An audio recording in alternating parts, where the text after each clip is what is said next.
All right, we.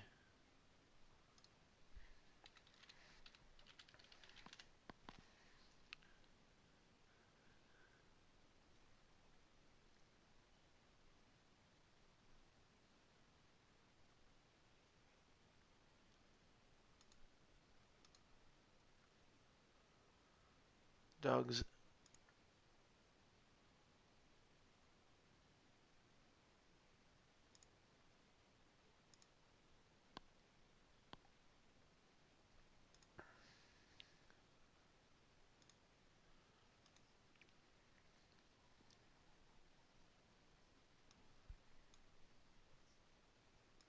Oh, God, here we go.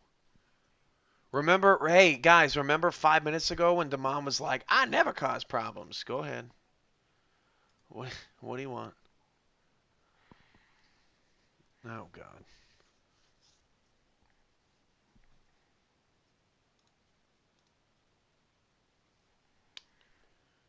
Hey.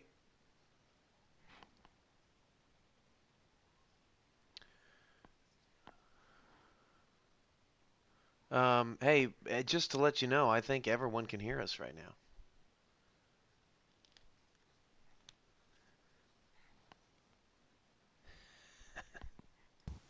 I'm sorry, I didn't get your question. I missed it. I'm pretty sure you did. What was your question?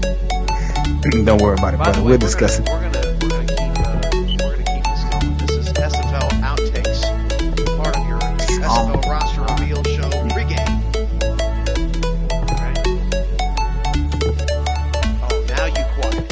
Go ahead. I was ready, boss. Hey man, I was ready, boss. I got an idea, Cam. How about the SFL champions?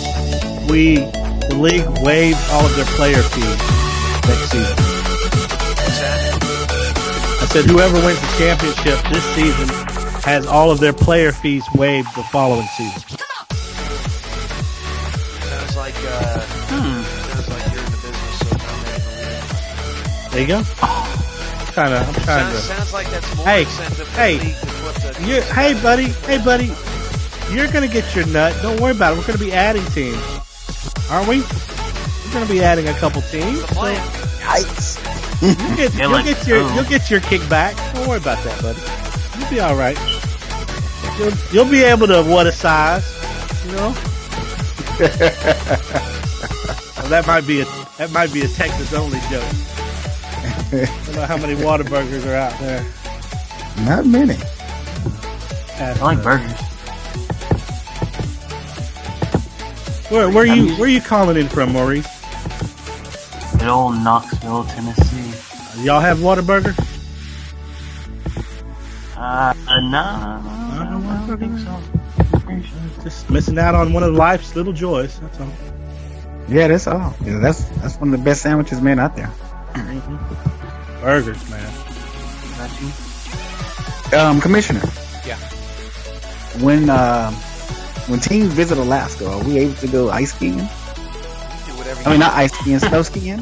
Hey, Are we able to go down Mount Chile and all that good stuff? we got Vegas in the league now. I can't control what anybody does anyway.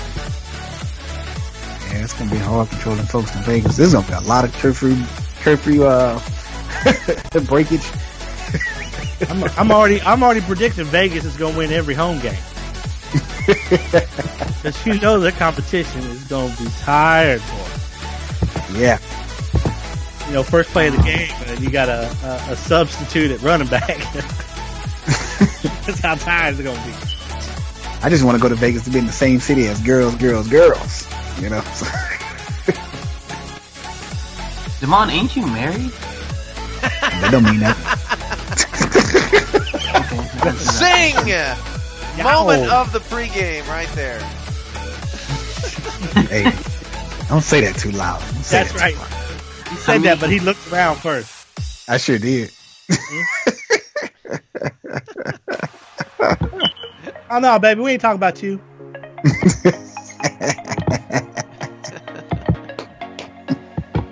We'll get rolling. What's up, guys? Folks, we're just trying to get everybody poured in here. Don't want any stragglers. We got to take bets on who the first person will be. Pop in and say, "Hey, did we go over Team X?" Yeah. Yeah, we already did. Oh, shoot. Happens all the time. Y'all go over it again. Yeah, can you do it again? Y'all stop what you're doing and talk about my team. Nope, Speaking of which, folks, not at all. in case you don't know, you can rewind the broadcast. Wait, cutting out. Cutting out, Cameron. What's that? Yeah. You were cutting out a little bit right there. Cutting out. Is it just me? You don't hear me? I mean, I can hear you, but kind of. Andy, you're that type of person. I can hear you loud and clear, but I don't understand how is it that one of the greatest skylines in the United States of America didn't make this background shot. Because I had to hurry up. You know what, man? You just treat me so. That's okay. That's okay. I understand. To be honest with you, I'm just- Demond, I went into my players file. I started at the A's, and I just found the ones to fill the screen. So I am the stepchild of the SFL. That's okay. I am the stepchild. That's okay. I'm gonna be all right.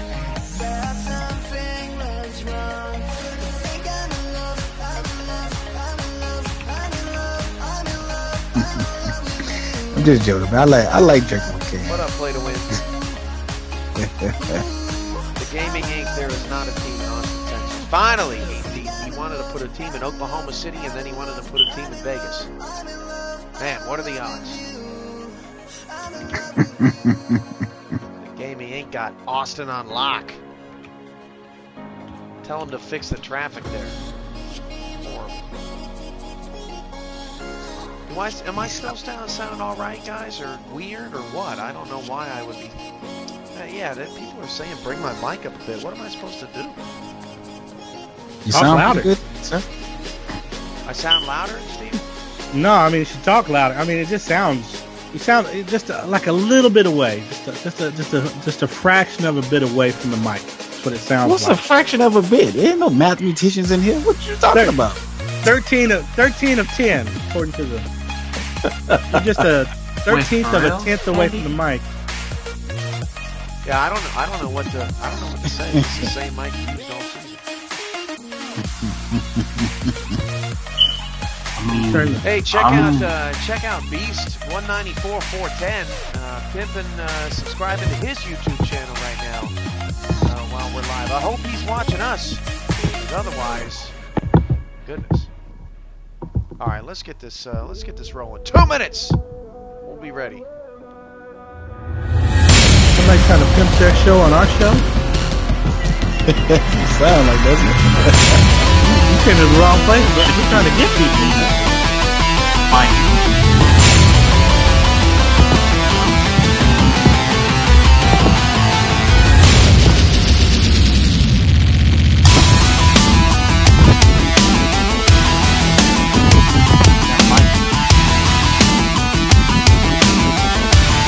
Yeah, Roughneck, baby, I like it. Or Mac Wavy and Jack. We need to turn the music off.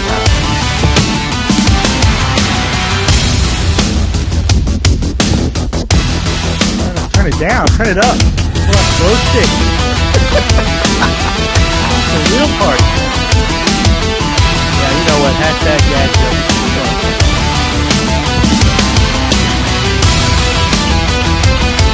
Some hyenas up.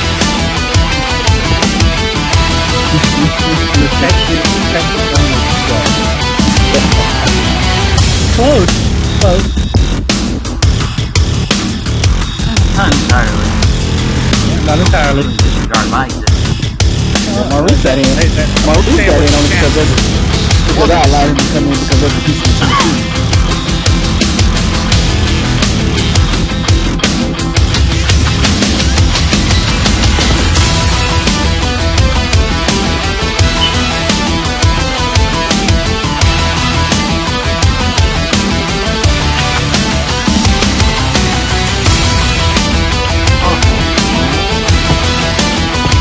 Shout out Keith Bell. And Marco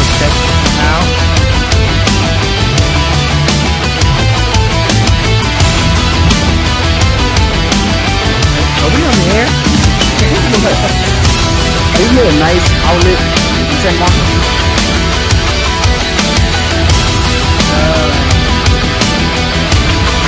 There is, man. There's one up here in Terrell. Welcome to the SFL roster release reveal show, whatever you want to call it. I am your SFL commissioner, Cameron Irvine, with a beautiful panel of 3 analysts tonight. We'll go from least pretty to most pretty. So we naturally will start with the SFL stepchild. Damon Simeon, how you doing tonight? Hey!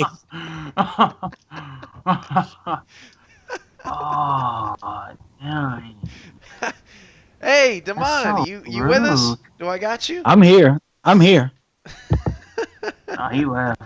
You wait till my next trip coming to Dallas. I'll tell you. You wait. You just wait. Stephen Mullinex with the Dallas Roughnecks. How you doing, Stephen? Oh, well, I'm glad to be third on that list. Remember, you started the show, Cam, so that makes you number 1. But yeah, I guess, Maurice, you took the prize on this one, but I guess I'm glad to be here. Treating the face of the franchise of the Carolina Skyhawks well. Maurice Spurgeon, how you doing tonight? I'm doing good. I'm pretty fun. I'm glad that I'm not the ugliest, per se. Yeah. Hey, Well, me too. I just, I have to take one for the team. I have to boost y'all's egos a little bit. Anyway, past appearances. Yeah. We're going to be talking about appearances of these teams and how we think that these teams are going to look throughout the season, how it's all going to play out. This is the roster reveal show here on the SFL Network. And, fellas, I want to start tonight as we're going to jump right into it. We're going to cover all 14 teams across the SFL here this evening. I want to start with a team that has players on its roster from 8 different teams that played last season. I'm talking about the St. Louis Gladiators. The expansion Gladiators have players represented from 8 squads from Season 7, as their contracts are now on the screen. Park Hee-Chol, the former Los Angeles Shark running back, is the highest paid player at $12 million. St. Louis is one of 9 teams to have given their richest contract to a running back, a very interesting storyline. St. Louis is also one of 2 teams that will have 3 defensive linemen, and this by far is the most talented defensive line in SFL history, with H.J. Latshaw at gold, Roosevelt Wallace at silver, and Jasper Lennox at silver. And, of course, everyone else there on the list you can see on your screen. I'll start with Stephen. How do you view this St. Louis roster, which is really a combination of a lot of different types of players and a lot of different backgrounds of players? Yeah, I mean, it's kind of a difficult concept to get my head around because they're obviously making a concerted effort with the investment on the defensive line to just get after the quarterback. And so you're really going to have to get the ball out quick if you're going to be playing them. Where, for me, if I, as an opposing coach who might face them, I'm looking at strong safety. I'm looking at the back end of their secondary with the bronze free safety and a bronze quarterback back there. I know you have that silver cornerback as well, but I'm just thinking deep. You got to throw quick, deep against these guys defensively. Offensively, obviously, Park Hee-Chol, their biggest investment. We saw a little bit last year while he was with Los Angeles. There's a little bit of a learning curve on how to use him as a back. And will St. Louis be able to get the most out of him? I think that's probably their biggest offensive question. One last thing, I really like to pick up of Elijah Swaim. I thought he was one of the lone bright spots for the Sailors last season, and underutilized and I was glad too. And I was glad to see him get picked up. He was a terrific weapon. I want to see his maturity here in with the Gladiators. I want to see if he matures into an SFL superstar. Demond, the one thing that we always like to poke holes in teams, or at least highlight where they may be lacking. No stars, strong safety on this St. Louis Gladiators team. Like or don't like? I don't like a strong safety. You have to cover the deep. This has become a passing league, and reason being is because you see a lot of teams that have switched from silver and bronze quarterbacks to go with a lot of gold quarterbacks in the league. Now, to answer your question, where I see a weakness at linebacker. Mm, Where's your second level help? you're right. You know, No linebackers uh, either. I mean, I'm not going to give away. I already see how I'm going to attack this team. Just as Steve says, you can hit this team, man, with deep posts onto the from the left side where their bronze corner is. There's no help with the strong safety missing there. Also, me as a team that loves to run the ball, I'm going straight up the middle. I'm sorry, I am not afraid of that goal defensive tackle. I ran against big old O'Reilly straight up the middle. I ran right at him, and I would do the same to this team because I would stay You want away a from the big rip. defensive ends. I would stay away from the defensive ends, but I would attack that defensive tackle. Well, it's certainly an interesting defense, no doubt. Jimmy Cash, first season Yeah. defensive coordinator, is going to be manning that side of the ball for the Gladiators. Maurice, you're a defensive guy. This is certainly a very unique defensive build. What are your thoughts on where St. Louis is going with this, and the fact that their offense. We talked a little bit about Elijah Swain, but this is pretty talented. A gold quarterback and running back, and you got Lawrence Kirkland from Louisville out there as well. Yeah, I think their offense is really talented because Lawrence Kirkland, he got a lot of production, like with only two abilities at the silver. And then, like I was talking about earlier, Elijah Swain was underutilized, but when he was utilized, he did pretty good. So it's going to be interesting to see how he matures. And then, they have Parkey Chol. So, Jimmy yeah. Cash and Freeman Peltier are the coaches of this squad, along with Colin Douglas, Colin Northrup, of course, the owner. You got your face of the franchise, Jalen Thomas. Very interesting build for sure. Stephen, who do you want to, or who is most intriguing on your list? Where should we bounce to next? Well, I have a top 5 list of my most intriguing teams. St. Louis, the team we just talked about, was number 3, mainly because of their defensive line investment. I like to go to my number 1 team. Let's talk about Sioux Falls. Sioux Falls Sparrows have a strong safety, Jace Jefferson, so total flip from St. Louis not having a strong safety at $9 million, along with wide receiver Jordan Jennings. Julian Tyree is the other gold player. They've got a couple of silver corners, so they're very good on the outside. They've also got 3 safeties and 3 linebackers. So really, when you look at the offensive side of the ball, this is just a really fascinating build. They have, 3. Am I counting this correctly? 3 offensive players. Jalen Miller, Jordan Jennings, and Julian Tyree. No star running back, no star tight end, no third receiver. Please, Mr. Mullinex, elaborate on what Sioux Falls is looking at. Well, we were talking before the game. We were talking about the fact that they have a non-start running back, and what we could expect from that. That's the most intriguing thing to me is the fact that a team that last year really didn't utilize their running back in the normal way, used them a lot of times as just a receiver threat. How does that translate to a non-star? Is that going to change the way that they think about using that running back? I think it absolutely will. I actually have run some simulations with a non-star running back, and it's really not that bad. So I think Jason here has done his homework, and I think he might have hit on something here. That's what makes it the most intriguing to me. I'll let the other guys talk about the other aspects of the roster, but the non-star running back for me, that's the most intriguing thing out of all the rosters so far this season. Maurice, your offense last season in Carolina did not have as much talent as the defense, and it seemed like the unbalanced ratio played with the Skyhawks a little bit down the stretch in a negative way. Now, these 3 offensive stars are very talented, but how do you think that plays out in Sioux Falls, considering that you were a part of a similar situation?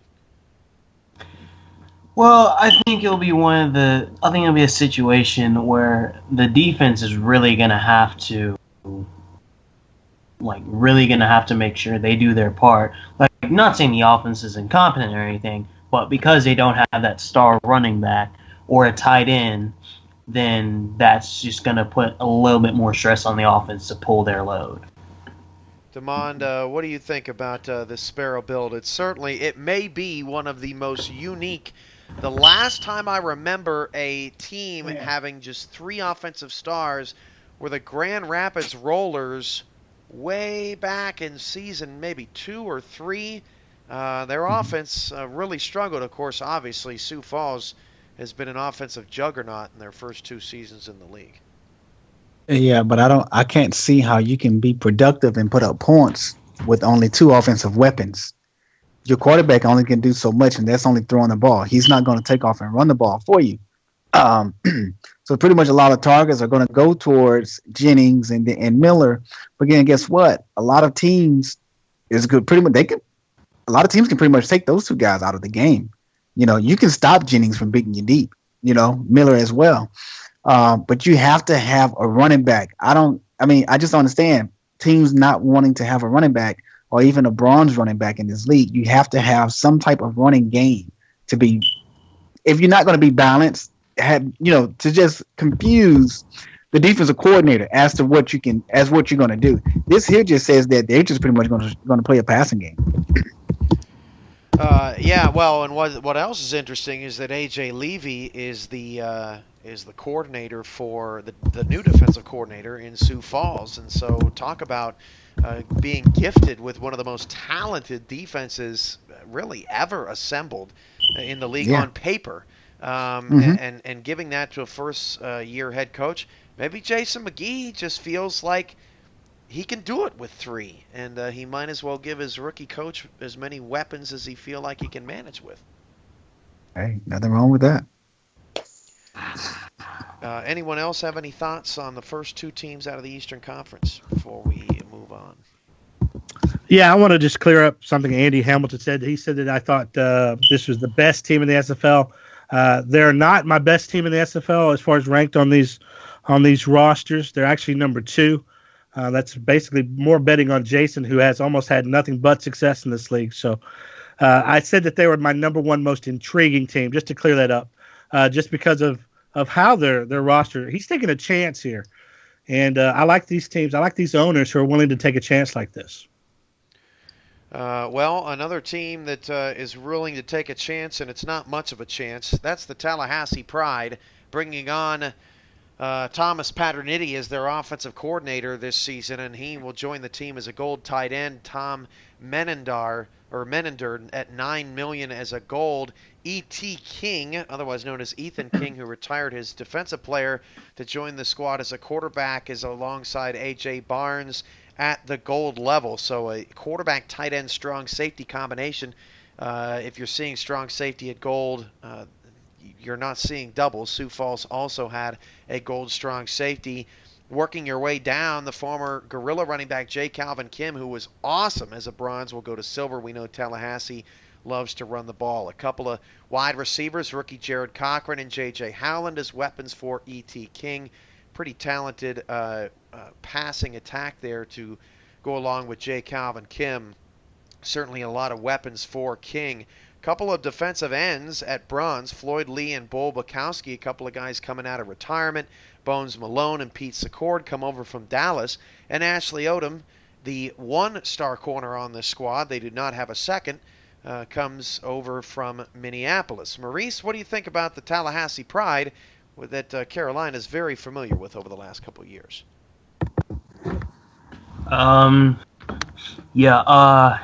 Frank has proven himself as a good coach. I mean, even though they didn't make the playoffs this year, I think that was just had to do more with their 2 tight end build and only 1-star wide receiver. And even he himself acknowledged that. But yeah, this looks like a pretty good team because Bones Malone had a lot of production as a bronze, and then Pete Secord was good too as safety. And then also Thomas Paternini, his offensive coordinator. And, we all know the type of resume that Thomas Paternini has in the SFL. Maurice, So I think, do you have a smoke detector battery going dead? yeah, my smoke detector is just jacked up. Look at that! Just Look at that! I've never met this dude. I have no idea where he's living, and I know what that beep is anywhere. That is so incredibly painful. You need to just bash that thing in with a bat. God, I want to. I cannot tell you how many times I put new batteries in that thing and keep saying low battery. Like, what the heck? You might need to call the dorm room maintenance guy or something. No, I ain't the dorm room. It's my daggone house, my parents' house. Oh, okay. I thought you lived on campus. Yeah, well, I'm on break, so. There you go. Oh, that's right. There you go. You're right. Yeah. You're right. Well, hey, man, you don't have any leverage there. That's too bad. But I'm sorry. Mute the beeping while you're not talking, so we don't, so it doesn't drive me crazy. It'll drive me crazy. But, I'm sorry about that. Hey, I can't do no nothing problem. about Just that. I blame your parents. I'm gonna write a letter to them. Steven, what do you think about the Tallahassee Pride? It's not a build per se that we haven't ever seen before, but it is interesting just all the new weapons and pieces and how they've sort of totally re-envisioned themselves from last season's sort of offensive debacle. Well, first of all, I love Frank. Frank, I love you. Secondly, we know. I know. It is Christmas time, so, Valentine's Day is coming up, Frank. Don't forget me. But we know this Tallahassee Pride team knows how to play defense. They've got the defense down. What they're doing here is they're reshuffling their resources a little bit, and they're trying to balance out that offense. I have them as the biggest comeback team in the league this season. They're in my top 5, actually at number 5. Because of this shuffle of abilities, but also T-Pat as their offensive coordinator. These guys, I think these guys are going to be absolutely a beast this year, and I think they're going to be the talk of the league. This is one of the things that was intriguing about this lineup. Obviously, they only have one cornerback, but also they're only one of 3 teams to have a gold tight end. And I'm interested to see how they, in T-Pat specifically, implements that. I think that could be a nice mismatch against safeties and linebackers. We saw something similar with Morales in Santa Fe last year as a silver tight end. This takes it to another level. The other thing that intrigues me is they went back to a silver running back. Right. And so I think that Frank realized what he got from the silver as opposed to the gold last year. It's something similar that I thought with my team. So I recognize that, and I think we both believe we can get quality production out of a non-gold running back. Damon, what are your thoughts on this squad? The first thing I think about is, T-Pat is regarded as one of the if not the best statistically. Obviously, the stats don't lie. Offensive coordinators in league history, but I don't think that we've ever seen him with a gold tight end. Is that scary at all? That's very, very scary. You can say that T-Pat is Mike Martz of the Super Bowl winning St. Louis Rams, or you can call him Norv Turner of the Super Bowl winning Dallas Cowboys in the 90s. I mean, the guy is just an offensive-minded genius. Like you say, stats don't lie. Actually, I really like this bill, despite them not having an extra corner. But I really do like this bill, though. You have a dominant, strong safety, playing over the top. The tight end is like you said, like Steve said, it sets up a lot of different mismatches, especially on a linebacker. I mean, let's just say if there's a generic linebacker on that gold tight end, you might well call that a day. You get him on a couple of post routes or so, or some seams or whatnot, he can make wonders happen for you. I think Frank is probably the only guy who can get away with the silver running back due to what we saw him do with what was the running back name? I'm sorry. Dwayne Lane. He had Lane, yeah. Thank you so much, sir. Dwayne Lane, yeah. I mean, season 5, Dwayne Lane had a very, very great year that year. Uh, put up pretty big numbers. But yeah, the defense looks nice. I love that they have 2 linebackers, 2 defensive ends as well. This is going to be a scary team. I love the way how Frank opened up players for the offensive side of the ball instead of him having only 1 receiver last season and 2 tight ends. You know, that really hurted him on the offensive side. I like that he went out and got him some receivers to come in and help out.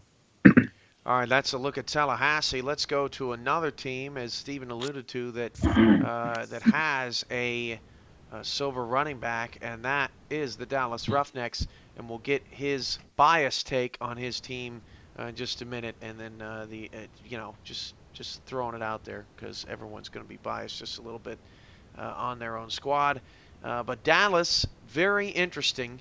They still have the 4 wide receivers, but they've broken them up. They were 4 bronzes. They are now 1 gold, 2 silvers, and 1 bronze. And Jonathan Concord, Conk, at gold wide receiver. Man, that could be scary, especially with Mac Wavy Jr. and T. Cabell now on the squad at gold defensive end. Cabell will be anchoring that defensive line. Troy LaShaw at strong safety. Prince Escobar, Davis Reed, former Crab and a former Mauler. Certainly a couple of wide receivers that have done plenty in their short SFL careers. And then Dallas reached into the pot. They got Orlando's corner, A.J. Lacoste, former Carolina Skyhawk, and Tallahassee Pride strong safety Julius O'Neill at the bronze spot. But I feel like, and I'll get the 2 of you before I get Steven's take, but I feel like this team has won and lost at the gold level because this team could be tremendously scary at the top. What do you think, Damon? Damon, you with us? How about Maurice? I think he passed out. Is Maurice with us? Yeah, I'm with y'all. I just, like you said before, muted my microphone. Okay, all right. No, that's good. I don't know what happened to Damon. What do you think? What do you think of Dallas? Like you said, I think it is won and lost at the gold level because T. Cabell got just wrecked offensive lineman as a bronze. So it's going to be interesting to see what he does as a gold. And then Concord is just, he was pretty good too. But hopefully they can still get production out of Mike Davis, even though they bumped him down to a silver, which I feel like is going to happen just because they have those 4 wide receivers anyway. So it's going to spread teams out, and then that'll leave Mike Davis room to run. Steven, Oh, go ahead, Maurice. I'm sorry. Didn't mean to cut you off. My bad. And then ever since Steven became owner of the Dallas Roughnecks, that 50 Shades of Grey defense is just nothing nice. I mean, good defense. So I think this is a really well-balanced team. Steven, who's your free safety? It's Troy LaShaw. There you go. Silver free safety. We'll get that corrected. All right, well, since this is how little respect Houston has for Dallas. He just won't even break them down. He's gone. He's done with them. All right, free safety Troy LaShaw at silver. What is the mindset behind this team? You had something that took you to the Final Four with the 4 bronze receivers. Why the shakeup? I wanted to see a better balance on both sides of the ball, and a little bit of it is arrogance. I want to see if I could have my defense perform as well with less talent. But the main reason that we kind of went with this build was because of real people, real users. We wanted to focus on getting in quality guys that are real users that'll be active throughout the season. So I adjusted my off-season plans a bit to get some of these really quality off-the-field guys. I mean, that's... Can you hear me? Yeah, we got you, Damon. Yeah, we got you. Go Okay. ahead, Steve. Okay. And, that starts at the top with Mac Wavy Jr., who I think is the premier free agent signing of the offseason. And as the face of our franchise and the voice of our franchise, everything else kind of fell in place behind him. And I think we're going to have a tremendous season, if not just on the field, but off the field with these guys in the locker room. Damon, I thought that you were showing your animosity towards the Roughnecks, but No. but now that you've come back out of the shadows, your thoughts on Dallas, their reshaped offense, and what appears to be a pretty balanced build. Although I will say that the first 2 years Dallas had 2 linebackers, now just 1, and at bronze as well. Yeah, this offense is scary. I mean, to be honest with you, even when he had the 4 bronze receivers, this offense was scary, man. I can see right now what this team is going to do a lot of damage at. I can see them in a lot of spread offense, and they pretty much is going to teams that have multiple linebackers won't even be in use because you're going to have to sit and dime a whole lot playing against this team. As I was going to say earlier, anytime you have a gold quarterback and a gold wide receiver, man, you're looking for a great outcome on the offensive side. I've seen it happen multiple times. Are you signing more players right now, Damon? Is that? I mean, these owners just don't stop. No, can you hear me? Yeah, I can. Oh, my phone is over here doing some weird stuff, man. It's like Skype is trying to update. I don't know. Just stupid, man. Just no. But yeah, this offense is pretty scary. Defense having one linebacker, that's a little weakened right there, especially with just a bronze linebacker. But he has 4 abilities on him, so he should be able to hold some ground on the defensive linebacker line there. But I really like this offense, though. I really do. This is a real run and shoot offense. The Gaming Inc. You need to. Wow, that was a serious burn in the chat right now. The Gaming Inc. Calm down, man. I don't want to have to throw you out. Watch the language. But anyway.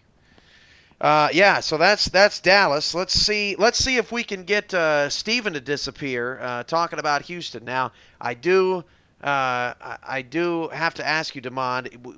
Do we have Matthew Boozer at 12 million? Should he be at 12?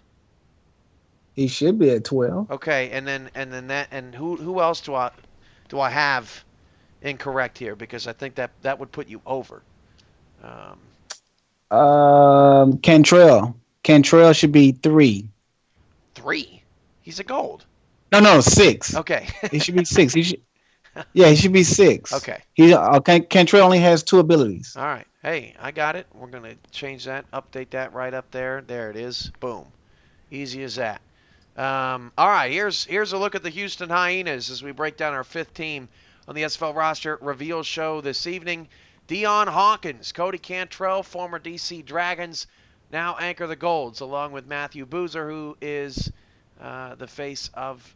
No, check that. Deion Hawkins is the face of the franchise. At Silver, a couple of safeties. Kanye Rockefeller, Dominique Porter, and cornerback Brandon Allen, a very talented secondary in Houston. May be the most talented secondary that we've broken down thus far. Greg Corky, Corey Jones. At bronze wide receiver, Jamari Mito moves over to tight end Marcus Jones. On the line at defensive end, taking over for Farnsworth Bentley, who's no longer with the team. And cornerback John De La Rosa. Maurice, what do you think about the Houston Hyenas squad? What stands out to me is that very good secondary in the silver category. Yeah, I think, like you said, secondary's always been like one of the Hyenas' strengths. Like even last season, when starting out, it wasn't their strength, but as the season wore on, that was like they were the best team at getting interceptions and takeaways. And then, we saw the amount of production you could get with a two ability Bronze Star defensive end. So, I'm guessing it's going to be more of the same with Houston's defense, and it's always a strength. That's always been the strength of their team. For all of you watching out there right now, we're approaching the halfway point of the show, but don't forget, SFL Fantasy Football is here. Myself and the Fantasy Football Director, Frank Gooden Jr., will be doing a live demo of this finished product at some point before the season begins. Check Slack for more details as they become available, but you are not going to want to miss out on playing this awesome and addicting game. It's unlike any other fantasy football game you've ever played. It's going to be sweet. Anyway, Steven, do you care to return the favor and break down this Houston Hyena look? Yeah, I don't want to feel like we're both patting each other on the back here, but I have Houston as in my top 5, the best teams just based on roster, actually at number 3. Anyone who paid attention at the end of last season knows how this team rebounded after some, one particular coaching mishap. And is that what we're calling it now? Well, yeah, it was a nuclear explosion. But and I'm surprised that he's not on the roster. But maybe he is. Maybe he's under a different name. We don't know. He could be undercover anywhere. No, sir. Is your new name Gaming Inc? I'm just a suspicion. Oh God. But as far as just looking at the roster here, the gold quarterback. I mean, they're moving on from their silver quarterback and moving up to a gold. It was mentioned in the chat here that they saw maybe a wide receiver weakness. I totally disagree. As someone who ran 4 bronze wide receivers, I know the value of those receivers. And to add in not just a silver wide receiver, Dr. Sim, who's obviously a big playmaker for them, but also 2 bronze and a tight end. Don't underestimate the power of these bronze wide receivers and tight ends. They can be just as impactful as a gold at certain points. So I think this offense is going to take off, especially with now a gold quarterback, Deion Hawkins. Look, we know Houston knows how to run the ball. They did it with Darnell Black. I don't see them missing a beat with Deion Hawkins now in place. And if this team at the end of the season, they were the hottest team in the league, there's no reason to think they don't start out this season the exact same way. Damon, a couple other things that stick out to me is, as Steven pointed out astutely, you're done with the silver quarterback experiment. I think Houston is about done with everything that their passing game has been over the last couple of seasons. And you reward Matthew Boozer for his tremendous play last season by moving him up to the gold linebacker spot with Alonzo Hamilton departing, and he will anchor that entire linebacking core. Pretty interesting upgrades there. How do you see your squad from this season, or last season to this season, I should say? This season, I think we're going to be very, very powerful on the offensive end of the ball. We already know that defense, with the secondary, we came out very, very productive. Come the second half of the season, thanks to Greg, who came in and done a tremendous job on the defensive end of the ball. But offensively, I really do think that we're going to be productive due to adding the additional wide receiver, which gives us a whole lot more options as far as spreading the field. We're not going to look like Dallas with 4 wideouts, but we'll try to come close to it. But yes, the quarterback situation, I went silver quarterback 2 years in a row. The first year was the quarterback touchdown to interception ratio was 20 TDs to 23 INTs, and that just couldn't get it for me. Last season was very productive in that ratio, but I want to try to keep the INTs down, so that's why I went with the gold quarterback, who's a little bit I feel me personally that the gold quarterback is a whole lot more smarter. They make better decisions.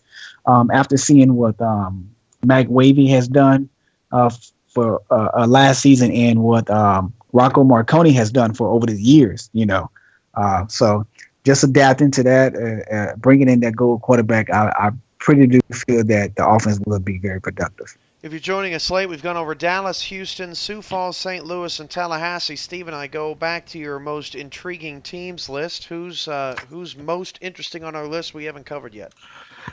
For me, the number 2 on the list is the Queen City Corsairs. Let's go to Buffalo. Queen City, gold quarterback and running back A.J. Caswell, Marcus Allen Bose. Caswell, of course, was formerly a coaching assistant. Now he hits the field officially.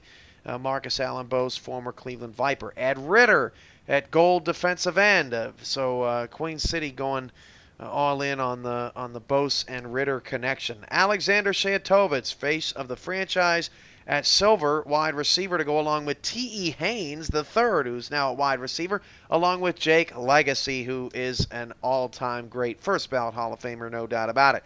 Now, Queen City is one of 2 teams with 3 defensive linemen, gold defensive end and bronze defensive end to go along with bronze defensive tackle Jimmy Ritchie, who was the last player to sign this offseason. Greg Morrison, the free safety, returns and moves down to bronze. Espen Real joins DJ McCoo, and I tell you what, folks, I don't think they could have gotten a better linebacker in free agency to replace Aquanta Shine, who is now in Atlanta. Steven, what do you think about Queen City? Well, I mean, the chat is just exploding with the fact that they don't have any cornerbacks, at least any star cornerbacks, that is. And that's obviously what makes them, to me, the number 2 intriguing team as far as build is concerned. We've seen teams win with just 1 star cornerback. I don't believe, and you can tell me, Cam, if there's ever been one without any cornerbacks at all. Never. So, again, one of the most intriguing builds here. They're one of the teams actually to really invest in the defensive line. Actually, there are 10 teams out of the 12 that we have this season. 14, excuse me. Out of the 14 we have this season that have invested in a defensive lineman, 1 or more. Last year was only 6. And only out of that 6, only 2 made the playoffs. Both were in the championship game. Right. So, obviously, people saw what the championship teams did, and there's been a vested interest now to try and get more defensive linemen in.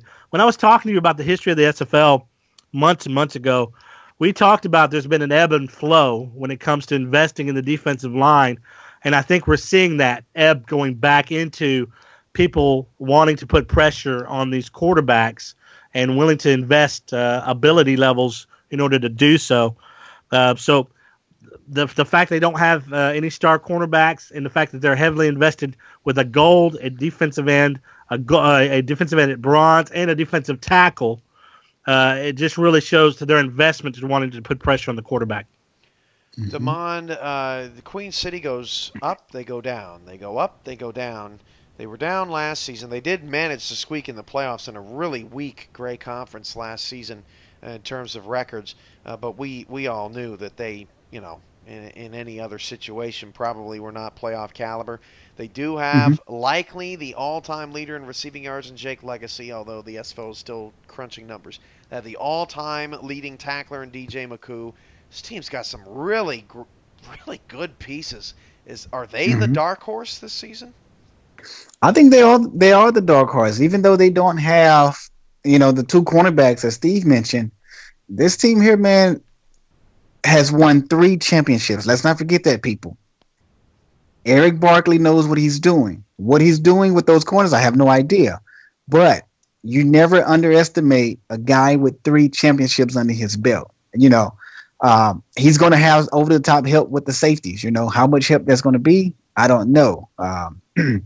But with 2 linebackers, phenomenal. I always believe that a team should have 2 linebackers on their team, even though my team only has 1. 3 defensive linemen. You have a gold DN. You know how much pressure that's going to put on people with 3 abilities. Yeah, so look for the pressure coming from Ed Ritter. He's got a lot of smoke coming out of his nose, coming around that corner. This team is going to be for real on defense. At least the defense, the front seven is going to be real nice. Looking forward to see that. Yeah, well, and the difference here is that St. Louis chose to invest elsewhere, not in linebackers with the 3 defensive linemen, but Queen City has 3 defensive linemen, and they have arguably 2 of the best linebackers last season on the squad as well. An interesting note when debating which conference is better, West or East, there have been 7 SFL champions. 2 are no longer in the league. I stand corrected. Kyle Walsh is the defensive coordinator in Los Angeles, and Jermaine Smith is now in the front office. So Kyle Walsh is actually the only person in the Western Conference that's ever won a title. 3 titles go to Queen City. 2 go to Thomas Paternitti, who's now in Tallahassee. So the East, in terms of championship caliber coaching, is way bigger and better than the West. Maurice, what do you think about Queen City? I tried to. Yeah. I think it is interesting how they don't have any star cornerbacks, but like y'all mentioned before, they have a gold defensive end and 2 other bronze defensive linemen, along with 2 of the best linebackers in the entire league. So we'll have to see if that makes up for it. I feel like it might if it's schemed well. If it doesn't, if it's not schemed well, then it's going to come back and bite him in the butt, without a doubt. Because like Cam said earlier in the show, it's starting to become more of a passing league. So when you don't have star corners and to defend against it, and your defensive line isn't getting pressure, yeah. But given the fact that Queen City has 3 championships, I feel like their owner knows what he's doing. So just gotta wait and see. Well, let's go now to the team that has more user players than any other squad in the league. That is Carolina. There are currently 29 members of this team channel. Carolina has just done a tremendous job recruiting, but that's never been the issue. The issue has been getting victories. Carolina's going to try to do more of that this season. Johnny English returns as he will continue to chase the record books as the league's all-time leading rusher, which, by the way, Parkey Chol leads Pete Bruschi by about 50 yards all time atop the leaderboards there. Johnny English is third. Maurice Spurgeon, who we have on with us at gold free safety, he moves over to man the deep ball. Wide receiver Alex Zeli, huge upgrade as Carolina invests $9 million in him as the offense gets a boost. Couple of gold corners, Blake Chance and Blake Hamrack, as those 2 will man the outside. Linebackers Avery King, Clint Hendershot, also on the squad at the bronze level. Tight end Shan Varner is still there, along with wide receiver Sean Harrelson. This team sort of shuffled the pieces, but brought most of their players back. Jamison Monroe still at silver. Maurice, how's Carolina going to break through? What's going to be different this season? I think what's going to be different this season is because we have wide receivers at every level, they're not all bronze wide receivers like we had last time. And so now they have more chances of getting open because you got a gold wide receiver, and if you just focus on him, you got a silver wide receiver and also a bronze wide receiver. And, oh, yeah, we also have a bronze tight end. So I think because now that the offense is more evenly spread out, we'll have more chances to get to not only just run the ball, but get the ball down the field. Because that was what our issue was last season, was we couldn't get the ball in the air well. But I feel like now it's spread out, will be much better. DeMond, Carolina's looking for their first postseason trip all time in franchise history, dating back to season 1. Just 2 playoff appearances, no playoff victories. Is this the build that gets them there? It could be, Cam. It could be. Look at Maurice Spurgeon moving to free safety as a gold. They have a gold wide receiver. I believe, man, the gold wide receiver is the best position you can have in this game. That gold wide receiver always makes wonders. I mean, they always do wonders in this game. I lose a lot of sleep behind those guys. Monroe, I can see Monroe having a more productive season this year, as Maurice stated that their wide receiver core is spread out now. They don't just have a bunch of bronze receivers going on. Then the tight end. Those are four key weapons, and then you have Big Johnny English. I mean, this guy is we all know what he can do. Last season was a down year for him. Not sure what happened on that end there, but I'm pretty sure that Carolina, man, is going to shock a lot of people this season. I really, really do. Stephen, you have Heath McDaniel Sr. on your roster. Heath McDaniel Jr. is on Carolina. Carolina and Dallas do meet this season, so that's going to be a fun matchup. Andy Hamilton, former defensive coordinator, goes to offense. Shan Varner, former offensive coordinator, goes defense. Carolina has done a lot of building this offseason. What do you make of their final product here? Well, I think it's pretty good. I think last year their biggest problem to me was identity. Especially on the offensive side of the ball, they were so talented on defense. You expected a lot more than what you got from their defense. Offensively, you would think that it would always go. They'd want to go through Johnny English, and when he started to struggle a little bit, or at least the wins didn't come the way that they wanted them to, they tried to pass more, but they just really didn't have the weapons to do so. Now this reshuffling, it appears to me, solves that problem in their identity to try and be a more balanced team. Let's see if that can work out through the playbook and through what the coaches can do. I believe that they probably can. As far as Heath McDaniel Jr. goes, I'm sure that he's going to have a target on his back when he's coming across the middle against if we play. I don't even remember if we play or not this year, but that should be fun. Father versus son, those are always great matchups to talk about. But I think they made the right decision by putting Spurgeon at free safety. I think that makes him. I put all the onus of the defense really on his shoulders as a gold. I think he can stand up to it. He's proven that he can. I wouldn't be surprised if he, is in defensive MVP talks by the end of the season. They've put him in a great position. They supported him with 2 silver cornerbacks. So to me, Carolina has balanced their roster, and I think it needed it.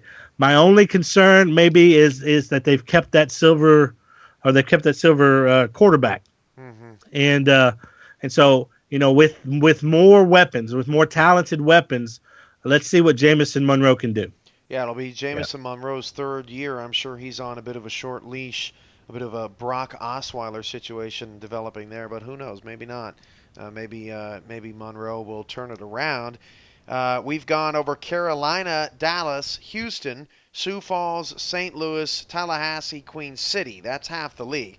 I'm going to leave this one to the chat room. Chat room, where are we going next? We've got possibilities: Alaska, Atlanta, Baltimore, Vegas, Los Angeles, Mexico City, OKC. We got Mexico. Mexico. Marie Spurgeon got in there first. Our own colleagues swooping in on the chat, man. How could y'all let him do that to you guys? Mexico City is next. All of you, man, you got to learn how to type faster. Look at that. Look at all that. That's terrible. Mexico City. Man, I should have done that earlier in the show. The Aztecs, quarterback Matt Wilson, wide receiver Chris Davis, free safety Carlo Montero are the golds. K.L. Barrett, rookie receiver at silver. So look at Matt Wilson. Now he's got a gold and a silver. You'll notice no Nick T. Quick, no Juan Bosco. Very different look at receiver for this team, including rookie Richard Montague at bronze. Also bronze tight end Isaac Perez. They go bronze running back again. This time it's Ray Bentley. And then we've got one linebacker, a couple of safeties, 2 corners. Aaron Arrington, who comes over, he will be a coach in Mexico City, former Hyena, and Christoph Montero. The Montero brothers are back. Carlo at gold, the former Roughneck, and of course Santa Fe Gorilla. and Christoph Montero coming back out of retirement. Of course, what scares you the most usually is the offensive side of the ball. For Mexico City, Damon, is that still the scariest side of the ball with this team looking at this build? Always. This team has always had production and putting points on the board. They have never been a team that couldn't score. Now you add Matt Wilson as a gold from a silver of last season. He already put up high numbers last season. Now you put this guy in gold. He has a gold wide receiver. As I say, that gold receiver, man, is very, very key in his league. You put them two there together, man, you got points right there. Ramos, he's going to do some things and make sure that the running back gets his touches as well. But this team has always been dangerous, man, from the receiver core, They're going to be a very, very interesting team to keep an eye on, Not too sure as far as how they're going to look on defense. They don't have any defensive line help, so I don't see them getting any type of pressure on the opposing team. They have the two safeties. That's a gold and a silver safety combo is really good. It's really good. Something that I went with last season with the gold free safety, silver strong safety. Right. Yeah. So a great year. So yeah. Mm-hmm. Oh, but they're missing a cornerback. Oh no, they have two cornerbacks. They have two cornerbacks. Okay. Yeah, Aaron Arrington is going to give them some production over there. Very, very outstanding player. We had some great times with him here in Houston. But we're not going to miss him. But Mexico City looks nice. Talk about a little bit with Mexico City. They still have a kicker. They get former NYC KJ Batista on a $1 million deal. Talk about the ebbs and flows of the SFL. Seems like fullbacks and kickers are sort of a thing of the past, at least momentarily, heading into this season. But Mexico City is the exception here. Maurice, what stands out to you about the Aztecs? Well, I already said this in the chat, but Chris Davis has the build of freaking Adrian Peterson. Like, the dude is 6'1", 220, and he's lined up as their starting wide receiver. So that's going to be interesting. And what I do like most, though, is how Ramos has spent a little bit more attention to the defense. Because last season, it was kind of their Achilles heel. Like, when they went up against really good defenses, such as Orlando, they got stopped in their tracks. And I think because now they pay a little bit more attention to it, I think there will be a really tough team to beat. Because that offense, like we said before, is deadly. Now that Matt Wilson is a gold. And I remember when they first came in the league, that defense was just honestly one of the best the league has ever seen. Yeah, best in league history, I think, from a statistical perspective. Without a doubt. So I think now that they're starting to get back to that like defensive identity, I think that'll be a tough team to beat. Honestly, I honestly can see them going the whole way again with just because of the pedigree their offense has and the improvements they made on defense. It'll be interesting to see if Matt Wilson can keep the turnovers down. We also want to mention that they still are going with the one linebacker look. I think they've done that now 3 seasons in a row. Jamu Afalabi at linebacker there for Mexico City. I did my best there. Steven, this team has always been talented but really struggled with turnovers down the stretch. How do you think Matt Wilson manages that? I would say with a comparable core, although the tight end I believe is a little bit of a downgrade, but still a lot of weapons and a lot of choices to make. Yeah, Mexico on my top 5 teams based on build, they're number 1 for me. Oh wow! And that's mainly because of Ramos Lynn and what he was able to do with his offense last year. They were running away with games. And it's interesting to me that they keep bumping up Wilson every stage. If Wilson wasn't good enough last year, this year as a goal with all of his abilities bumped up. I just can't imagine what that's going to be like. And don't underestimate those weapons.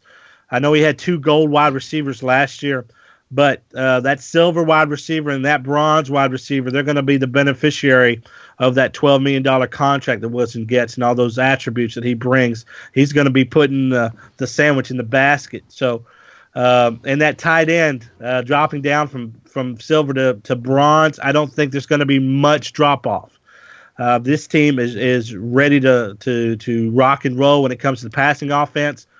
Surprised that he went with the bronze running back again. But that the bronze running back he had last year, Kim, a really great goal line threat and surprisingly good. I mean, would break every once in a while, would break a big run.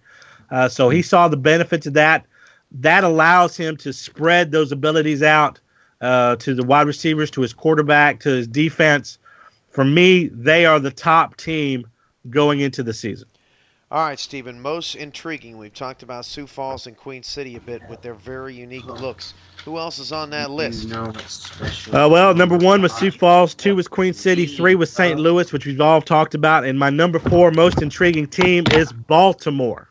The Baltimore Crabs are next. Running back Sonzo Robinson takes over for Elliott Snyder. Wide receiver Kendall Gilbert takes over for Prince Escobar. Linebacker Castro Patron takes over for Joe Dasso. It's a very similar look to what they've done in the past, just a lot of new different pieces, including quarterback Andrew Rastelli, Mike Osai, Eddie Gage, Jeffrey Desir, all still there. So I must ask, why do you think, Stephen, this is one of the most intriguing builds when it's very similar to what Baltimore's put out on the field so far? Because if you played Baltimore, if you watched Baltimore last year, they were in every game. Every game was like the last half of the fourth quarter. Oh, and I have to stop you there, Stephen. I did promise Los Angeles in the chat. My apologies. We'll skip back to Baltimore in just a minute. Let's break down Los Angeles quickly because their owner has to go to work. Doug Bose is the running back. Quarterback Matt South. Cornerback is Charlie Monk, former Wolfpack player. Matt South, obviously a rookie. Bobby Treefeather, Macho Fogg, the silver receivers. Also 2 silver safeties back there. Billy Joe Gatlin and rookie Dylan McGregor. Thomas W. Goodhart comes over from D.C. Jack Diamond comes over from Tallahassee. Sage Schumann from Sioux Falls, etc., etc. But 3 bronze linebackers for that L.A. defense. Sorry to cut you off, Stephen. I'll let you start L.A. as well. Oh, well, this may be the most balanced team out of all these builds. I mean, they've got everything in every area that you want. The 3 linebackers obviously pops on the screen that they are committed to trying to improve that defense of theirs. And the 3 linebackers together, they could absolutely do it. They're going to control the middle of that secondary, in that middle of that field right there. They've got 2 silver safeties, so you're the back end of your secondary is good. Can they get that offense going? They're devoting 2 golds and 2 silvers to the offense.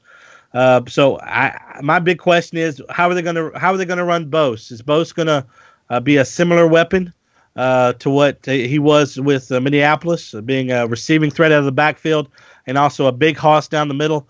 I'm a big fan of the big guy, and so if they're going to run a similar offense to what Minneapolis was running, they could be a formidable team this year. I doubt we will see as much swing city with Doug Bose, but you never know.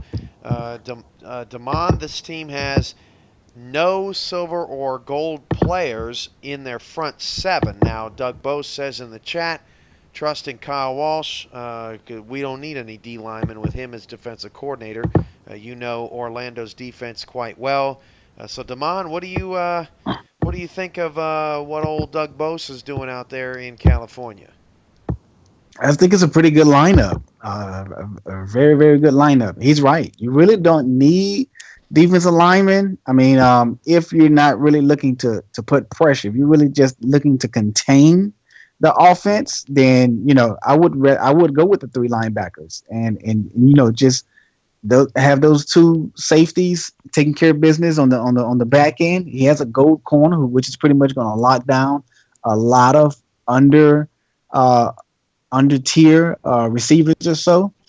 So this team here, man, like you say, Kyle Walsh, defensive coordinator. We all know what he can do. He was pretty much top 5 last 3 seasons or so. He's always had productive defenses, and I don't blame Doug Bowles for trusting his defensive coordinator. I did the same with mine.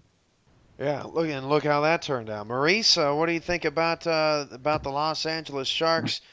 Specifically, a really nice get, I think, this offseason, a really underrated signing of a couple of secondary players from Louisville, Charlie Monk and Billy Joe Gatlin. These guys were monsters last year. Yeah, I'm very familiar with Charlie Monk and especially familiar with Billy Joe Gatlin because Billy Joe Gatlin played on my team when I first came into the league. But yeah, like y'all said before, this is very much a carbon. I mean this in the best way possible. It looks very much like Orlando, and Orlando has historically had a strong defense. I mean, look at them last season. They held Santa Fe to 28 points, and then they picked off Matt Wilson 8 times in the playoffs. Crazy. and even though they lost to Sioux Falls, they held them to like their season low of 27 points. Mm-hmm. So Orlando has always had a good defense, and this is really a lot like Orlando. And I think what people also don't realize is that Doug Bowles is the tight end whisperer. So him having a bronze tight end with 4 abilities, and then with 2 silver wide receivers.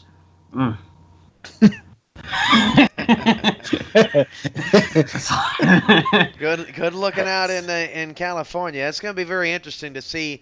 They're sort of old school in the way that they're not going with the D-line trend. They're sticking with what's gotten them there with Kyle Walsh and obviously that LA offense was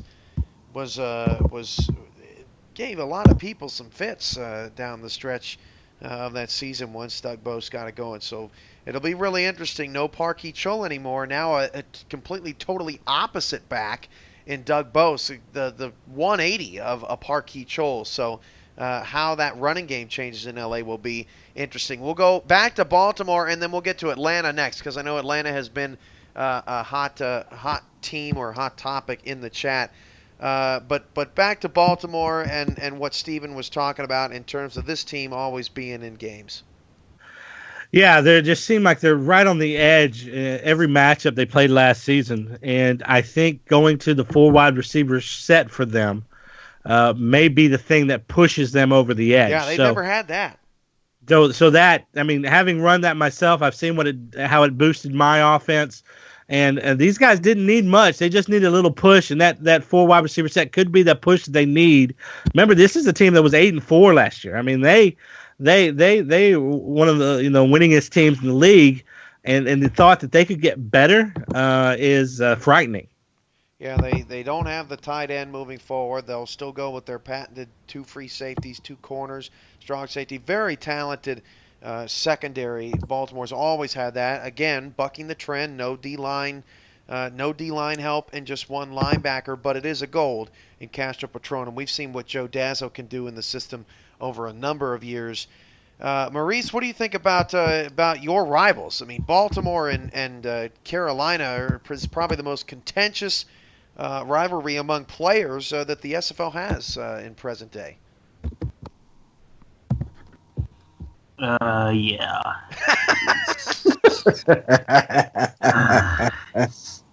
I mean, we've only played each other twice. It doesn't feel that way, though. One of them was a preseason game. No, it doesn't. I mean, yeah. It's a lot of respect, though. It's respect, but it's also I want to beat you guys badly.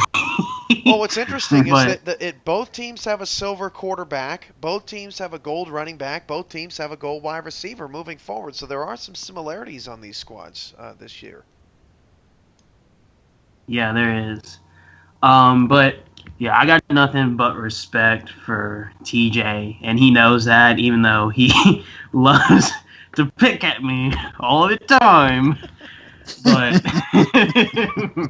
but yeah, I got nothing but respect for the Crabs and just the success they have. But come week 3, I will want to beat them, and I will want to pick off Andrew Rastelli 2 or 3 times at least. But I think their offense is honestly a little bit more dangerous now that they're at that 4 wide receiver look, and their defense has always been consistent and good. And last season, their defense was arguably the best in the league. I mean, I think they were like top 3 in getting pressure on the quarterback without any star defensive lineman. It was all generics. And we saw what they did to Dallas's offensive line in that playoff game. Ouch. I love you, Steven, but No, you're not wrong. He's got him. I was waiting for Steven to come back with, and you saw what the end result was in that game too, but he didn't. He's off his game tonight. But yeah, Baltimore is. I think Baltimore is going to be another good season for them. Hopefully, we can face them one time in the playoffs. Yeah. I'm certainly. Go ahead. That would be a tremendous playoff matchup. There's no doubt about that. Damon, you started with Baltimore in your young career. How has this team not won a title yet? TJ like feeding his players crab cakes, man. Sometimes crab cakes, tends to have food poisoning, So guys can't play well, man, with stomach aches. No. TJ is a lot like T-Pat as far as offensive mindsets. I mean, I don't recall this team ever having a losing season. No, correct me if I'm wrong. Every year. Yeah, they make the playoffs every year. They just had a couple of mishaps and hiccups in the postseason, and that's something that he's going to have to get over. And I think that with this build here, man, he's looking to strive for that. With these 4 wide receivers, man, his offense is going to do exactly what he wants to do. He's not going to have a tight end out there which is going to slow him down in certain areas or so. He's able to have these quick, fast receivers. And we all know that he loves that gold wide receiver, man, who's that he's pretty much had for the past season, 2 seasons or so with the gold wide receiver. And he's been one of the faithful ones to stick around with the silver quarterback. I'm looking to see how this works for him, Like I stated earlier, I didn't have much success with with the silver quarterback, so I pretty much had to get away from that one there. But I look to see Baltimore in the postseason. I'm going to call out their record right now. I see Baltimore going 9-3. And an underrated pickup, Tyleek Jones at corner. He was probably the best non-star corner last season. He was so good in Minneapolis, and now he gets to prove that he can handle a big boy contract there at $2 million at the bronze corner position. All right, hot Atlanta. Highly anticipated Atlanta Swarm roster reveal as we continue on the roster reveal show. BDG Holwood at running back at $12 million. Boo Chisholm at wide receiver and gold defensive tackle.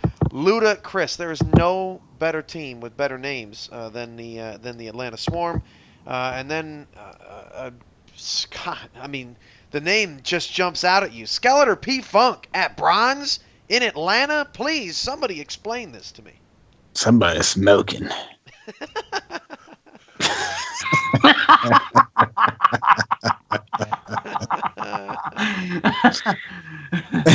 Sorry about that. Oh my God. Anybody want to start us off here? We got a couple of one silver and one gold receiver to help Funk out on the weaponry. And then a couple of talented linebackers at the bronze level. But overall, I think a pretty one of the more balanced teams. But I think the most interesting dynamic is Funk not being sort of that superstar caliber where so much is expected out of him. But there is way more expected out of his weapons, which is sort of the opposite of the role he was in Louisville. Yeah. we haven't seen productive bronze quarterbacks since season 5 with Garcia and Yep. Zach Zuli. Yep. Um, There you go. I, Hey, I, that was good. That was good history, man. I love it when analysts really got it going on. That was nice. Thank you, sir. I learned from the best. I learned from the best, man. What can I say? I've been watching a lot of film on you. Okay. I love the gold running back. Everyone knows I'm a favor of that. The gold receiver, the defensive tackle. That's going to be interesting right there. See if he can get some pressure as far as like the great O'Reilly from Louisville. But yeah. The QB is kind of iffy with me. Even though he has 4 abilities on him, I just don't see him being as productive as he would be as a gold or even a silver QB. But hey, who knows? Maybe Atlanta sees something and knows something that we don't know. I like the 2 linebacker core there. They only have they have 4 defense backs. Okay, I mean the team looks pretty balanced to me. I expect them to make some noise. This is their first season, so we're going to see how much noise are they going to make. That's the question. Got to come in and do your homework.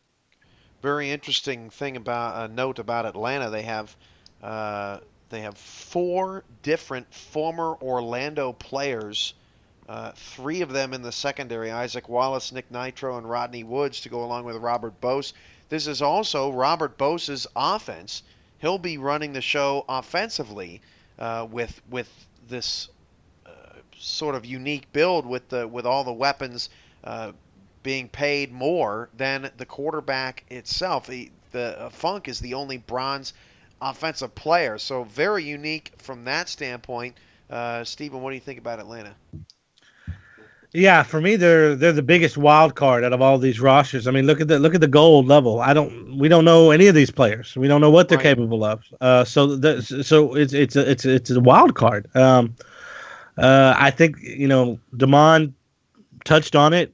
It's that bronze quarterback. Are they going to be able to execute an efficient passing game with a bronze quarterback? That's going to be the biggest question that Robert Bose is going to have to answer throughout the season. And he certainly, Funk has the weapons around him to be successful. How much of an offense, is going to go through Hollywood? They've invested everything in him. Is he going to be the focal point? Are they going to be running the ball? I mean, so really it's just a wild card. It's a question mark in my mind because we just haven't seen these, a majority, especially the goal players, play.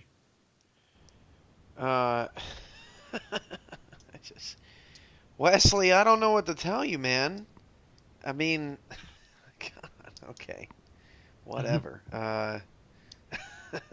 If you're watching the chat on Rewind, you'll get what I'm smirking at.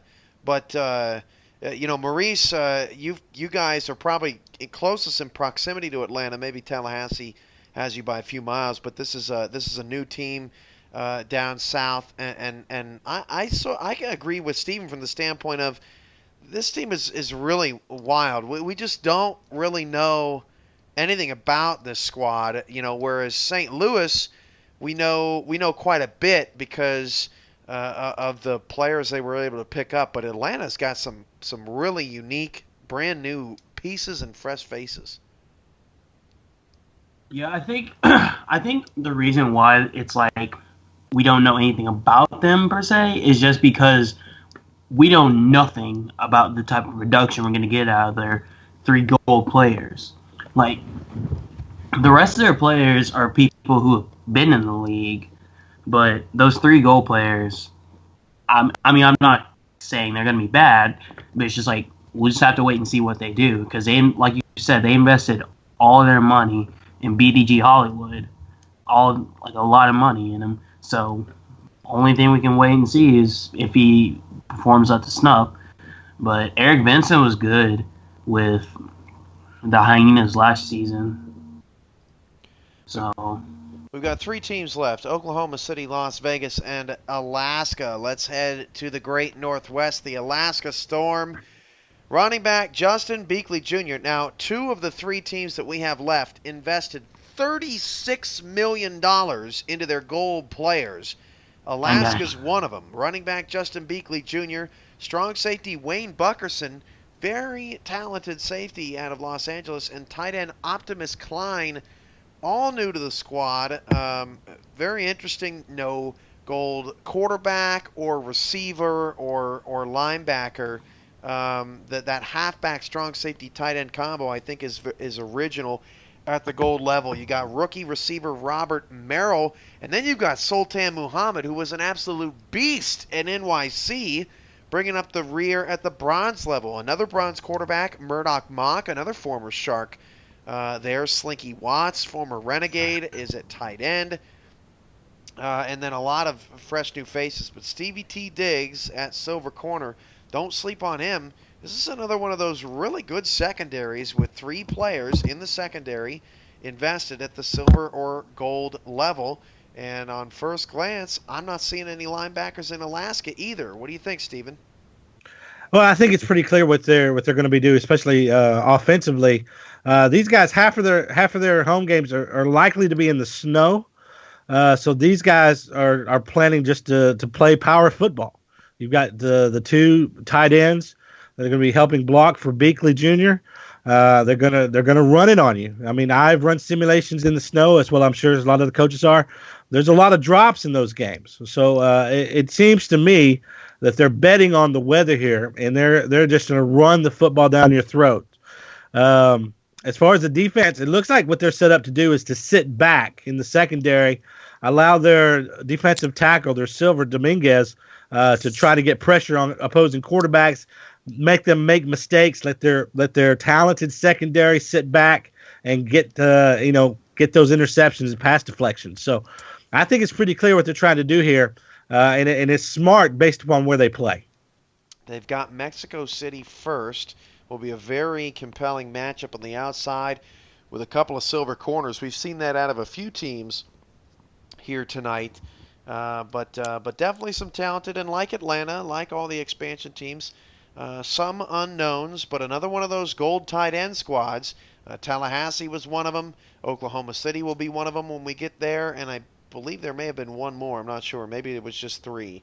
I think. Yeah, just 3. Yeah, just 3. So, but is Optimus Klein? I believe he's the heftiest at $12 million. Is that right?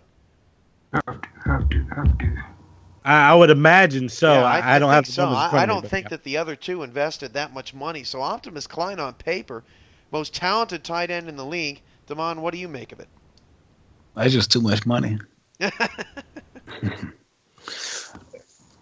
Because it weakens you. It weakens you on the back end as far as Look at the bronze contracts. Are you talking about the $36 million in general on the gold? Yeah, 36. Yeah, 36 million. That's just too much money. I mean, but hey, it's your team. You do what you want to do. That's gonna hurt him on the back end. Like I say, the free safety only has 2 abilities. He's running with two tight ends. Am I saying this correctly? Yeah, that's correct. If that second tight end is not a passing tight end, that's a waste of a player there. If he's there for blocking or so, it's not going to do much. But this team, I don't know. I'm really confused. I was sitting here trying to figure out what I'm going to say. I just really don't have anything to say. Murdoch as a bronze with only, is that 2 abilities on him? Yep. That's kind of shaky there, man. Well, this will be Stevie T. Diggs' show. He's the OC in Alaska, and then of course you got Coach of the Year, Max Paul, the owner, manning the defensive side of the ball. Maurice, where do you stand? Are you perplexed, or are you amped to see this Storm team hit the field? You may be lost. Nah, I'm good. I mean, it's an interesting build. I mean, I never seen a team with a bronze QB, a silver defensive tackle, and a gold strong safety and gold tight end. But given Stevie's pedigree and then my ERX's pedigree, I trust the guys know what they're doing. They obviously knew what they were doing last season. So, just got to see what they can do with what they're given. So we've gone over 12 teams here. We've got 2 left. Let's go to the other team that invested $36 million into their gold players. That's the Las Vegas Gamblers. Mario Savage, a quarterback, Rick O'Reilly, the defensive tackle, and running back David Overstreet. This squad has Rick O'Reilly, David Overstreet, Lucius Sanders, Aaron Tolbert, Flynn Starbuck, Andre Khrushchev, 6 players from the Louisville Wolfpack who made the final last year. They also have Koma Kaleka, who is the best returner in league history, although they are dropping him down to a silver where he was previously a gold. David Overstreet, I'm sure, will get the bulk of the work in the backfield for Vegas. Vegas certainly going with championship caliber talent, but can they finally deliver on the field? A lot of that will be left up to Mario Savage and owner Ronnie Nickens. Let's start with Maurice. Where does Vegas go with this build? Well, they have David Overstreet, aka Bo Jackson 2.0. So, I feel like that's a good build though, because Overstreet can absolutely take over a game whenever he wants to. Like when he's feeling it, he is impossible to stop. And they do have those 2. All of the guys that are pass catchers are bronze, but I feel like because teams are going to be so focused on Overstreet, it'll free those guys up on the outside. So I think that's a smart combination right there. Yeah. And then the defense, it's like facing Louisville all over again, and who doesn't love facing Louisville all over again? But yeah, Lucius Sanders and Aaron Tolbert were good. So what's interesting about this, as you pointed out, Maurice, is that Mario Savage is a gold, but all of the pass catchers on the outside are bronze. We've seen the all bronze work at times, not work at times, depending upon the team builds. Demond, will it work in Vegas? I'm sorry. What was that last question? Will the all bronze pass catchers work in Vegas with the gold quarterback? Because we've seen the flip flop of that. We've seen a bronze quarterback with better weapons. In Vegas, they're going with the better quarterback with the lesser weapons. How do you see it playing out? We saw it work in Dallas last year. I don't see why it wouldn't work. The quarterback is by him being a gold, he's going to make great decisions with those less tier receivers or weapons that he have.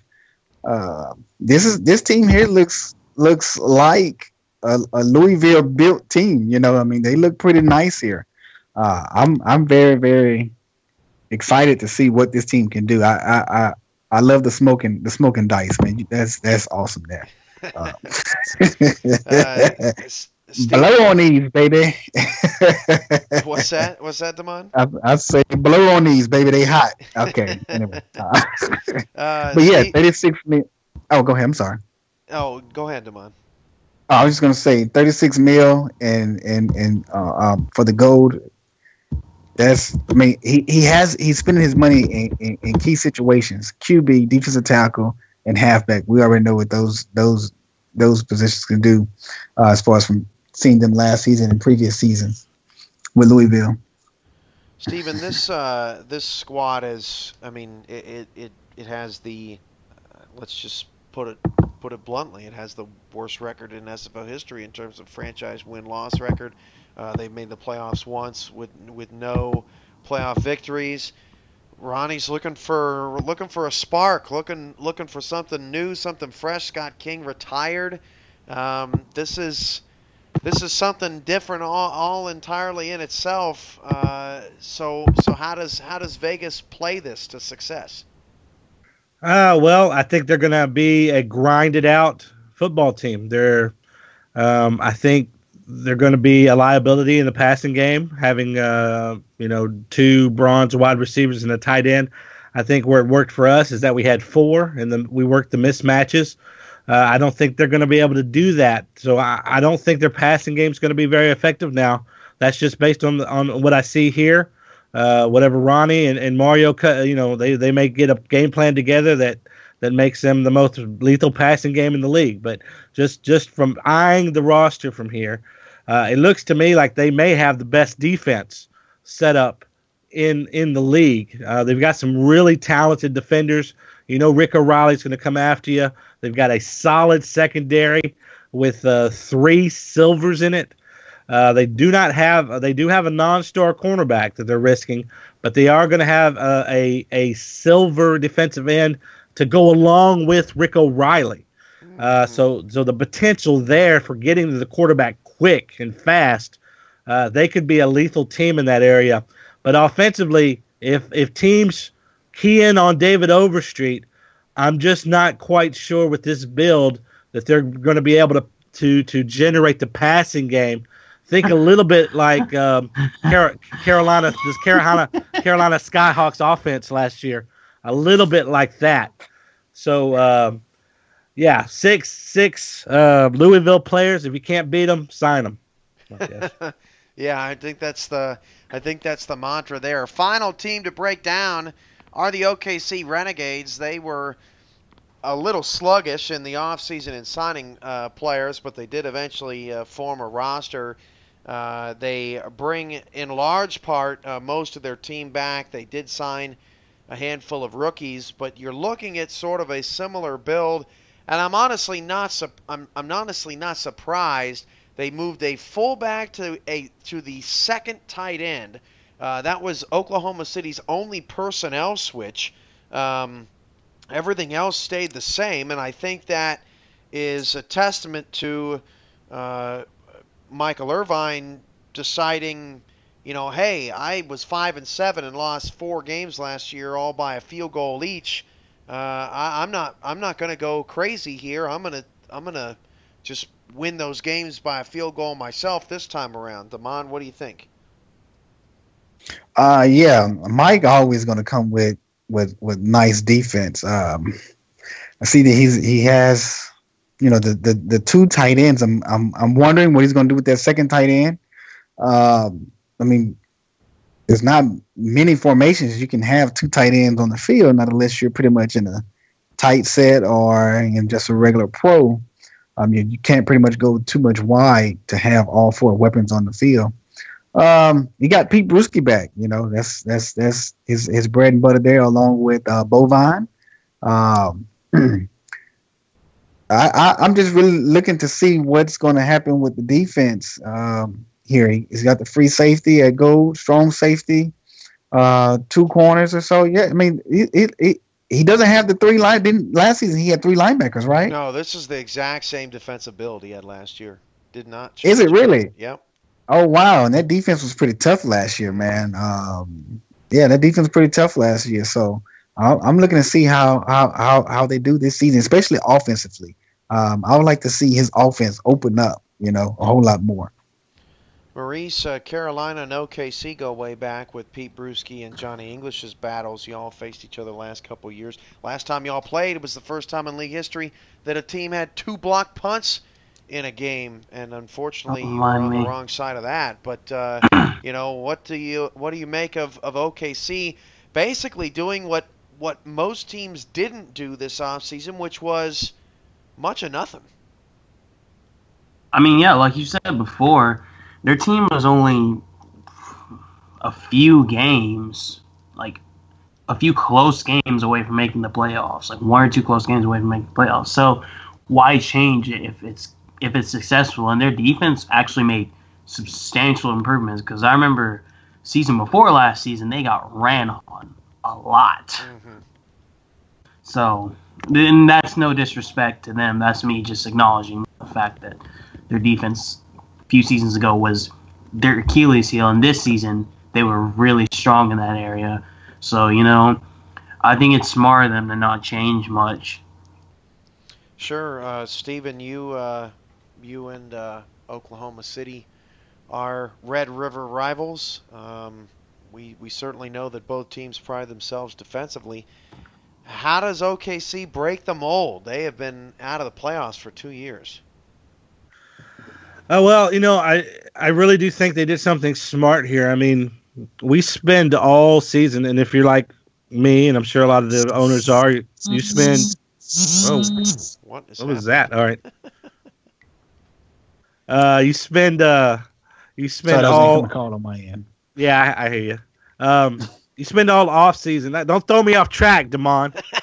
I know you're doing that stuff on purpose. But you spend all season preparing your playbook. You spend the off season getting ready. We implement it. You make minor changes throughout the season, and Oklahoma's doing something smart here. They're keeping the same lineup. They're keeping the same playbook, and they're improving on it. And they're just building that playbook up. And it's something that no other team apparently is going to be doing, because this guy's going to be running. He knows what works and what doesn't work. It's part of one of the reasons why we kept the 4 wide receiver set, because last year we were just figuring it out. This year we hope to be better perfect it. And I think that's exactly what Mr. Irvine is going to be doing here. He's going to be perfecting his playbook. He's learning how to use this grouping with these abilities. I think he could be really impressive. Don't forget, early on last season, they were one of the top teams in the league, and they kind of fell off. So this could mean a more dominance for them, because he's understanding what worked and didn't work last season. Well, we've seen all 14 teams and recapped them as best we could, thanks to our brilliant panel of analysts that did their best throughout the night.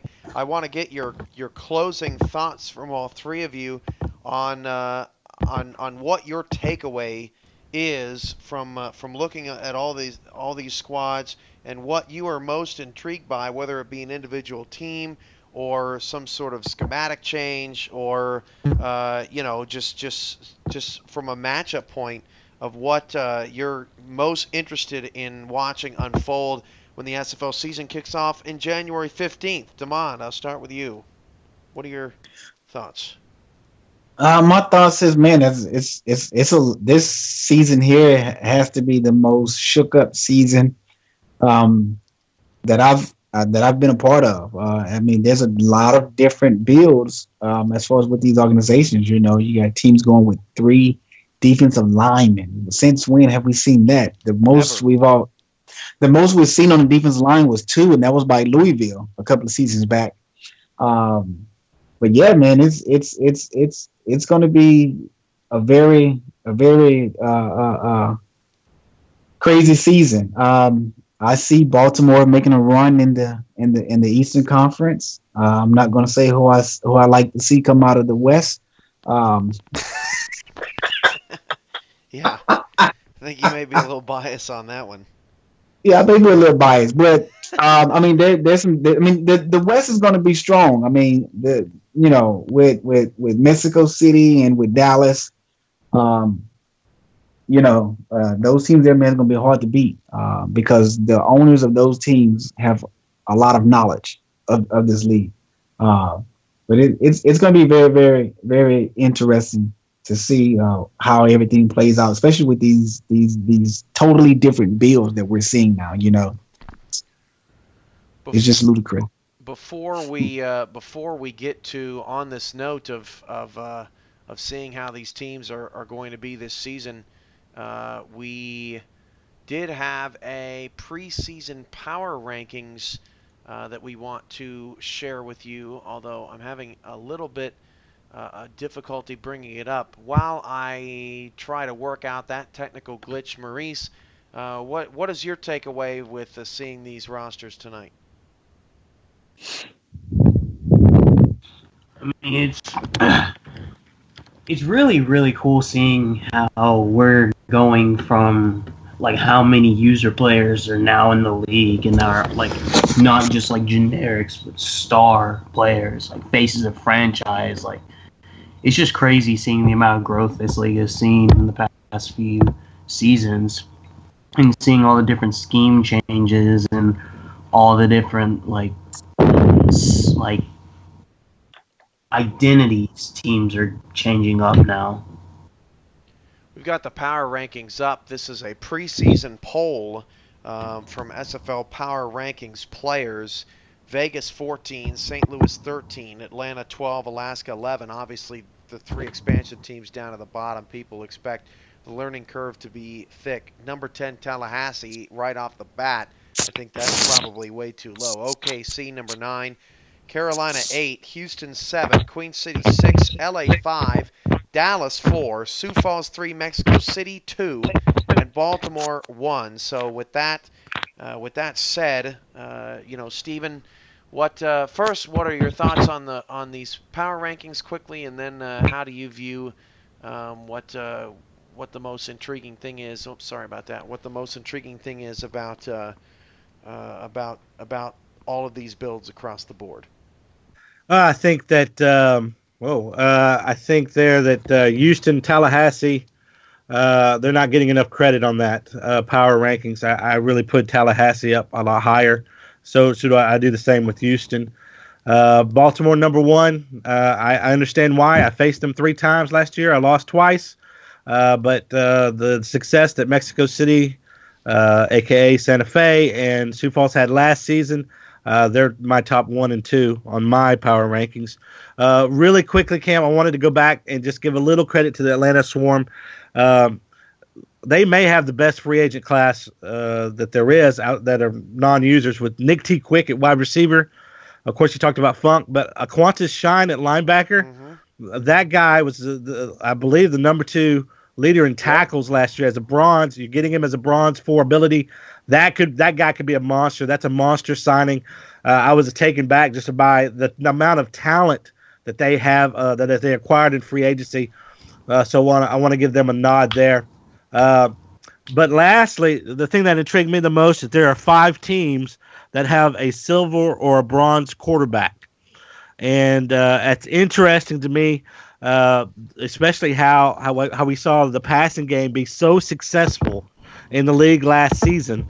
And people are still, I think, undervaluing that position in the league. So interesting to see the outcome and how that all plays out. Well, for Stephen Mullinex, Damon Simeon, and Maurice Spurgeon, I am Commissioner Cameron Irvine. We'll have plenty more for you as the off-season rolls along. We will most certainly have our fantasy football live demo here on YouTube. That will probably be our last live YouTube stream before the regular season begins. But inside the SFL, we'll have a season preview show. I'm sure they will break down all of the Week 1 matchups. We will continue to compile all of our hype videos and everything leading up to the season, which begins Sunday night after an NFL playoff doubleheader on Sunday, January 15th. Thanks for everyone who tuned in, stayed with us, and who contributed to the show. We greatly appreciate your help and support.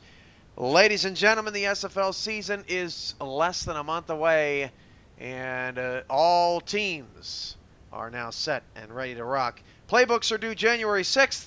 Everyone have a fantastic Merry Christmas, Happy Holidays, and a brilliant New Year coming up in 2017. Peace out, everybody.